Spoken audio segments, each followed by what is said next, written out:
참 예수님, 오늘은 10월 23일 연중 제29주간 금요일입니다.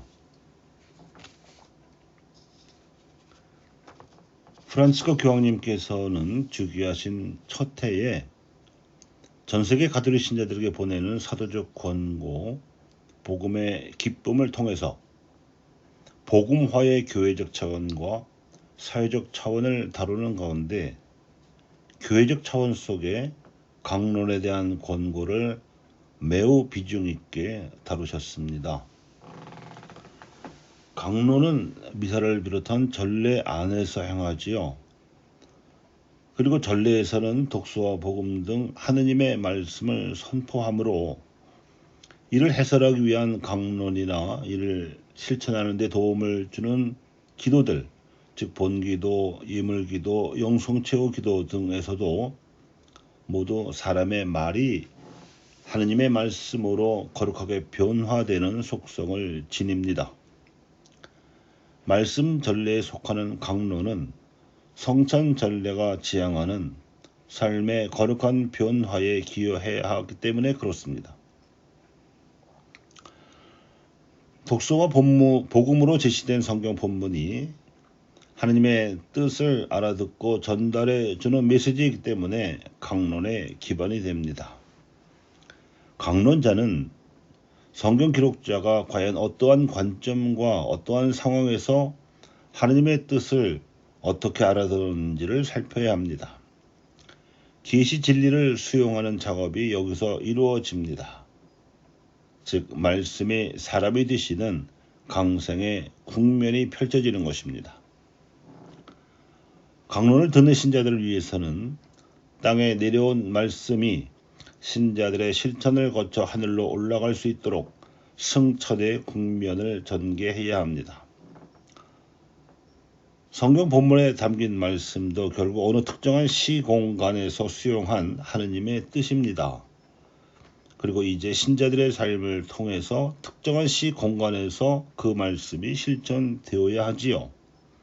그러자면 신자들이 처해 있는 시대적 상황에 대한 이해가 필수적입니다. 땅과 하늘에 나타나는 징표만 보고도 날씨를 미리 예측할 수 있듯이 시대의 상황이나 사건 그리고 사태 등을 관찰을 하고 판단하며 실천해야 합니다. 오늘 복음에 나오는 예수님의 말씀이 여기에 적중합니다.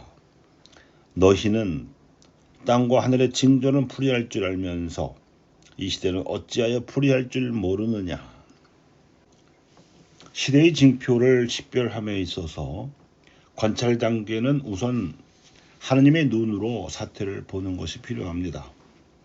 그래야 하느님의 뜻과 구별되고 심지어 어긋나기까지 하는 사회학 현상을 가려낼 수 있습니다.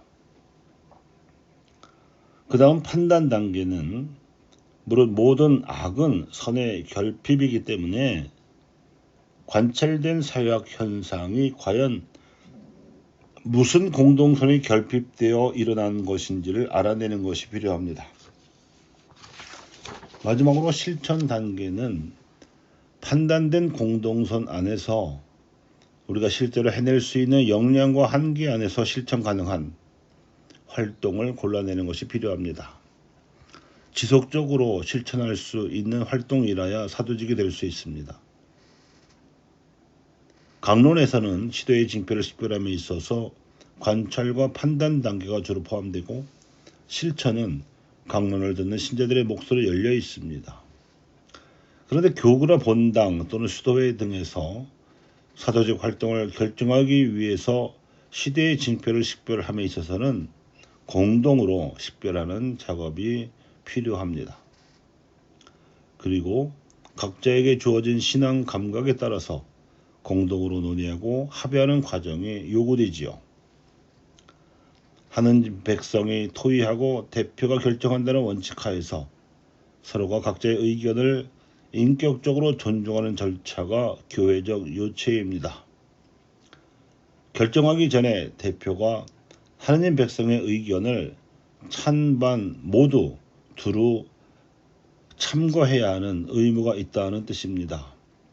그리고 대표가 결정한 후에는 토의에 참여한 모든 한인 백성은 그 결정을 존중하고 순명할 의무가 있습니다. 흔히 시노드라고 부르는 교회적 회의도 시대의 징표를 한인 백성이 공동으로 식별하는 특별 과정의 하나이며 참사회의나 평회 등은 일상적인 과정에 해당합니다. 공회 이전에는 군주제나 봉건제의 영향으로 가톨릭 교회에서도 공동 합의성의 원칙과 절차가 무시되게 일시였습니다만 공의회는 공동 합의성의 원칙과 절차를 사회의 민주주의보다 더 인격적으로 준수하도록 요청하고 있습니다.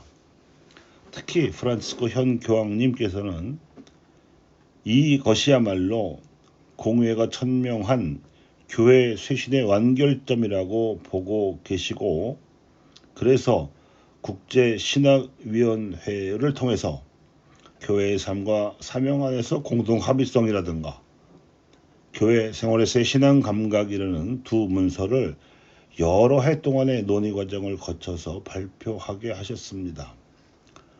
한국 가톨릭 교회에서도 작년 가을에 한글 번역판이 출판된 바가 있습니다. 이 두 문서에 담긴 공동 합의성과 신앙 감각에 대한 이해가 우리 교회 안에서 공유되고 폭넓게 실천되는 일이 향후 교회 쇄신의 분수령이 될 듯합니다. 사도적 권고 복음의 기쁨에 나오는 프란치스코 교황님의 관점에 따르면 성직주의 병폐에 대한 특효약은 공동 합의적 과정이고 영적 세속성에 대한 특효약은 신앙 감각을 존중하여 반영하는 절차입니다. 이제 가톨릭 교회는 민주주의와 맞지 않는다는 말은 천동설처럼 사라져야 할 듯합니다. 오히려 가톨릭 교회야말로 세상의 민주주의보다 더 민주적인 절차와 논의 과정을 통하여 인격성을 더하되 일단 결정된 사항에 대해서는 서로가 순명함으로써 그 결정에 담긴 가치를 공유하고 더욱 승화시키는 모범을 보여줘야 할 것입니다. 그렇게 될 때 부정과 부패에 노출되어 있는 시장 민주주의를 성화시킬 수 있는 세상의 빛, 그러니까 복음적 민주주의의 빛을 보편적으로, 즉 가톨릭적으로 우리 교회가 비출 수 있게 될 것입니다. 이것이 가톨릭 민주주의입니다. 오늘 사도 바오로가 에베소 교우들에게 권고하는 바에 따라서 프란치스코 교황님의 가르침을 새겨보겠습니다. 공동 합의성과 신앙 감각에 대하여 존중하되 겸손과 온유를 다하고 인내심을 가지고 사랑으로 서로 참아주며 성령께서 평화의 끈으로 이루어 주신 일치를 보존하도록 애쓰십시오. 감사합니다.